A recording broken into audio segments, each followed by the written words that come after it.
viewer, and welcome to this program. In this program, Eve Hartswood, who lives in south of Edinburgh in Scotland, will be talking to MBC on the partnership that exists between the Church of Scotland and churches in Malawi, and also the research at the University of Malawi Chancellor College. The focus of our talk will be on how Scotland is coping up with the COVID-19 pandemic.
So, well, Eve, I'm very delighted to have you in the program. Feel welcome. So nice to be with you. Let's start by finding out more about yourself. You have 26 years experience in RNA biology. You also are a research scientist in Edinburgh University and currently a visitor at the Global Health. Explain in detail about this. That's right. I worked at Edinburgh University, always in a laboratory for 26 years as a research scientist. We were interested mostly in understanding how cells work. So it's a basic level research, doing bench research. And that was something that I did in various groups, always looking at RNA biology, looking at the message within the cells, how cells organize themselves. And I've now moved across to global health, where I'm a visitor, where the emphasis is more on global disease and looking at the entire health of the world and how we can help one another as we go forward with health difficulties. So looking there a little bit more about COVID-19. Now, Eve, tell me, how is Scotland coping up with the pandemic? The pandemic has been a real struggle in Scotland. It started here with our first case last March. And we have been in lockdown most of the time, or with severe restrictions ever since.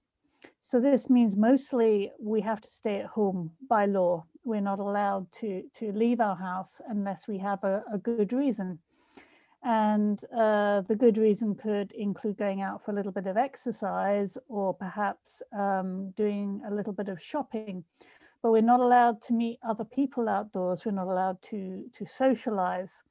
Currently, we are allowed to meet one person only outside, but we have to stay at a distance. Any social occasion is not possible. For families, this is really difficult. There are grandparents who cannot see their grandchildren apart from out of the window. People are not allowed to visit one another in hospital. So we are finding it very difficult and very isolated. Everybody has to work from home if possible. So we're using the internet a lot. And how are people reacting to the vaccination? I have received my vaccination. There's been a lot of vaccinations going on. The government has currently vaccinated almost 40% of the population. So that's 26 million people being vaccinated. I thought I might share a picture with you, if I may, if it's possible, to give you something to smile about. We were in a large sports hall, all very carefully distanced, and then people were coming forward to receive a vaccination. And this was done all very, very quietly. They were cleaning the chairs in between, and nobody seemed to be in any difficulties receiving the vaccination. It was fairly painless. There's very quickly done. Afterwards, I did get some side effects. And there's quite a few people who do get a few side effects, but these are mostly quite mild. I had some shivers for a little while afterwards, so I felt a bit uncomfortable. But I would rather do that than get COVID-19. Eve Hartswood, you are a worship leader for the Church of Scotland. It is not easy to congregate and worship, or is it? Yes, I lead worship, and I will take several services during the year. Mostly because of the pandemic, we've had to do these worship services online. Had to build up my technology skills to prepare worship so that it can go on the internet. It's not entirely satisfactory as a church to go online. And the churches here have been shut physically, the buildings shut last March. And in the Church of Scotland, they were being very cautious. They didn't want churches to reopen in case it spread the pandemic. But it also meant that we've not been able to gather physically as a church, and worship's very much an activity. So we admire Malawi for maintaining the worship throughout these difficult times. We also have to deal with a lot of restrictions. If we go into our church, the churches were open for a few months during the summer. And so we all had to do wearing a mask, cleaning our hands, keeping a distance from one another. And we had restricted numbers in church. We had to make sure we didn't pass one another. We had to always come and go in a particular direction. So it wasn't easy being in church, trying to lead worship, because when I'm leading the worship, I'm standing at the front of the church, and I'm looking at a congregation that have a mask, that can't smile, they can't respond, we're not allowed to sing. So worship is feeling restricted even in the church, and that is quite difficult. We don't know how quickly we'll be able to get back into our churches. We very much hope we can open in time for Easter. I'll be taking one of the services just after Easter, and I'm really looking forward to being back in the church and back with the congregation again. This has certainly been an acceleration in interest in how to bring the word of God to people in their own homes through the internet. There have been some very interesting ideas. Some of them have reached out to younger people in a more accessible way. And there's been a lot of recordings online, which means that we can all now go and explore and hear different worship in different churches. So these are encouraging things, but there's certain things that we just cannot do online. We can't do baptism, we can't do weddings, and we can't really do communion in a way that's sufficient. So we feel that it's made communal worship illegal in this country, which we are quite concerned about.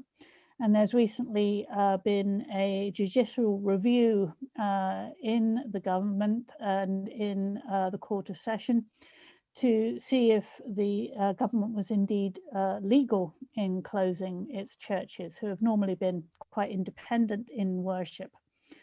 But we're also very impressed that Malawi was one of the first countries to talk to their government about the effects of lockdown in worship and to persuade their government to allow worship to continue. So we take some encouragement from our friends in Malawi who have stood up for worship and keeping their places of worship open. Eve Hartswood, you also have interest in research of local to local church or parish in Malawi. And currently, according to my finding, this is happening at Chancellor College in the University of Malawi in Zomba.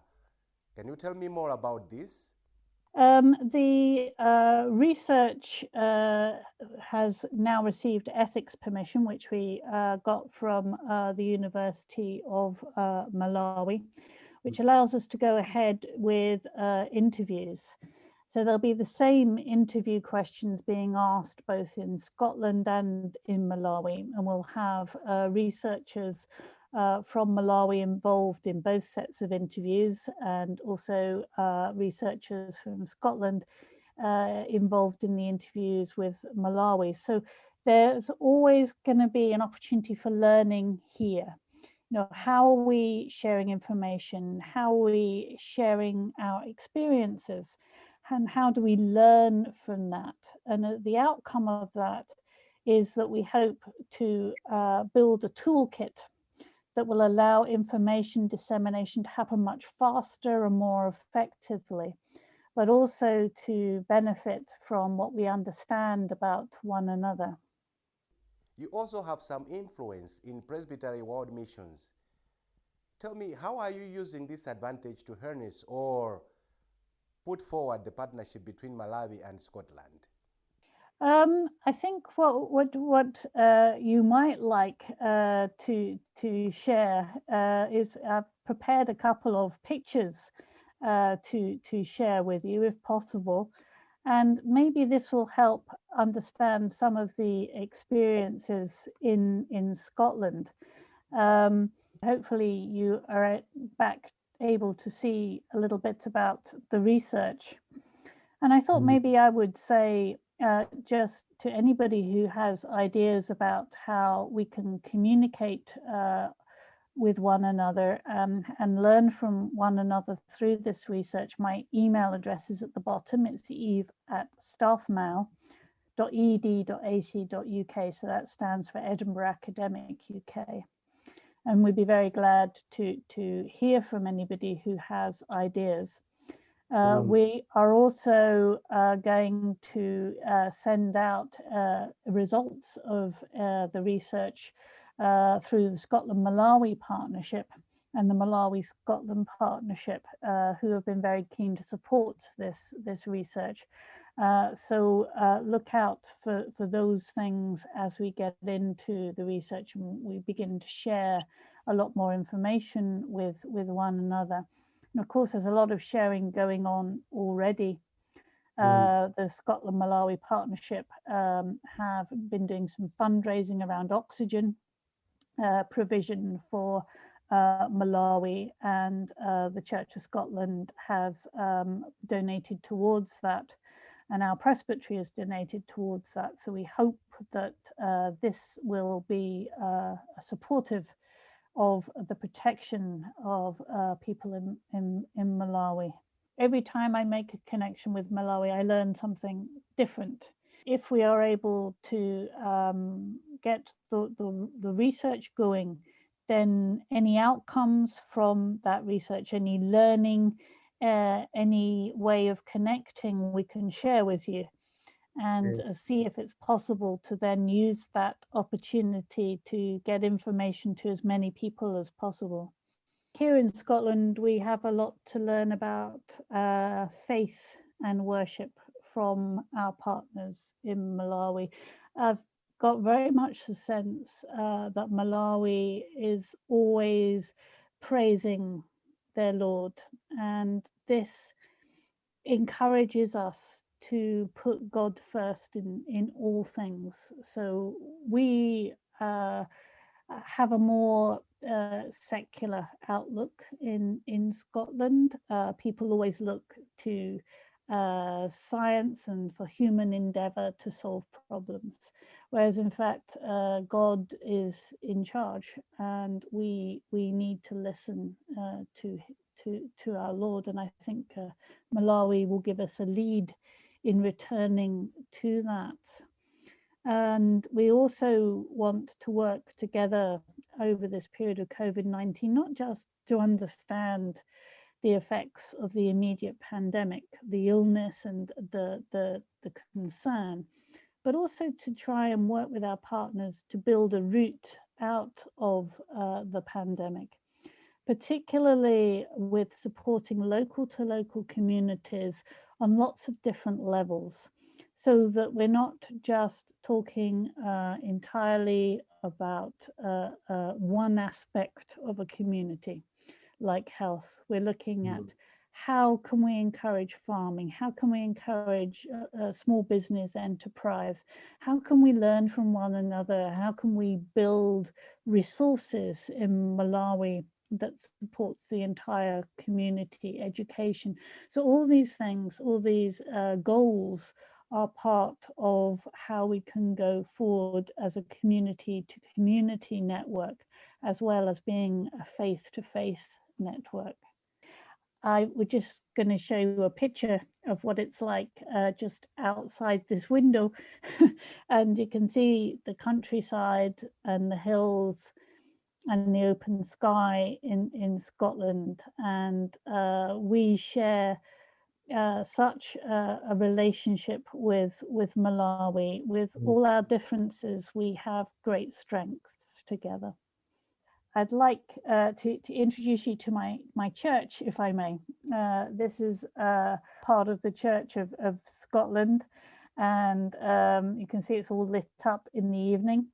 One of the big problems about being in lockdown during winter here in Scotland has been that it's been quite dark.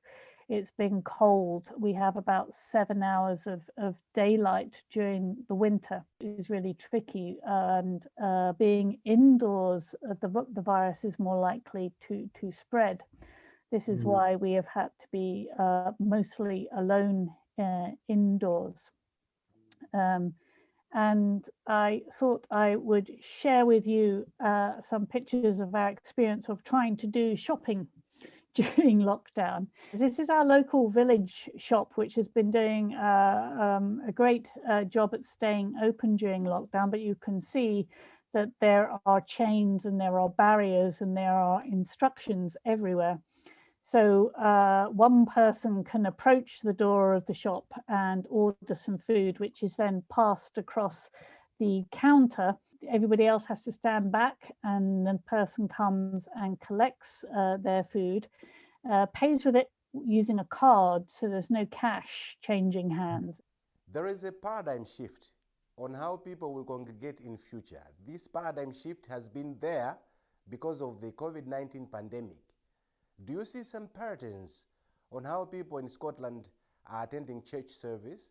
Yes, really, the church has been forced online by the closure of its buildings. So the church has been looking at this challenge, and different churches have addressed this.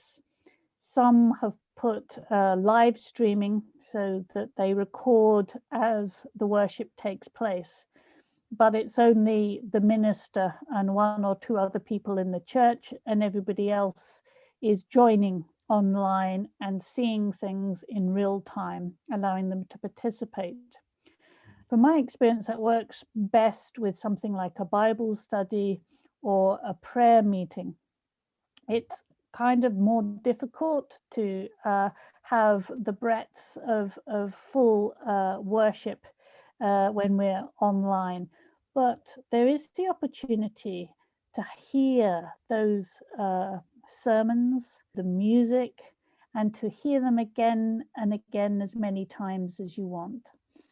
Some people are recording just audio, other people are putting resources online so that you can go and look and find sermons from all kinds of churches.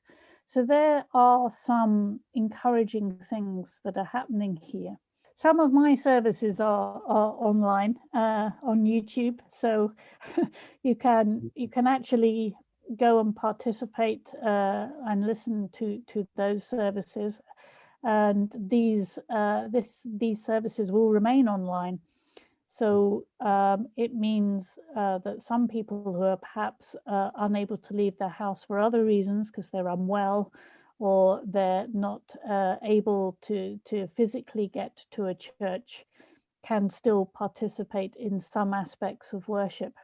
The advantage is you choose when you're going to worship, and the disadvantage is that you are no longer connected with the worshipping congregation, and the congregation should be able to gather as far as it's possible to gather. So you can gather at the same time online, and you can participate at the same time online, and that, I think, is a more engaged worship than just reading it when you feel that you want to.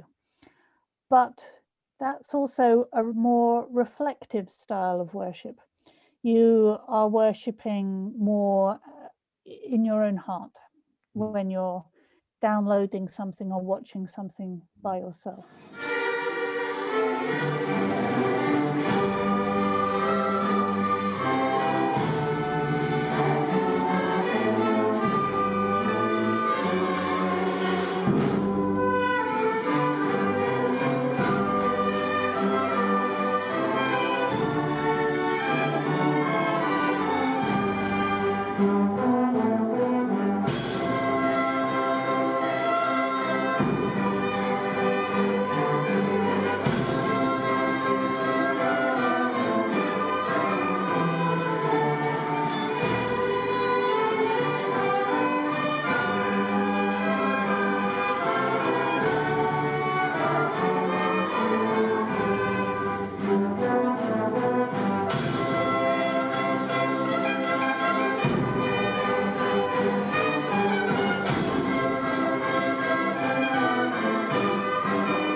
Well, on that note, we come to the end of this program, Partnership between Malawi and Scotland, more to do with church, work and research.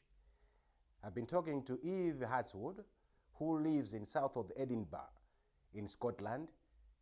She is a worship leader and a research fellow at the University of Edinburgh.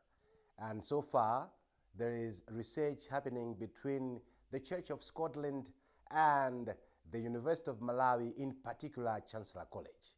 My name is Waston Sangala. Keep on watching the rest of the programs.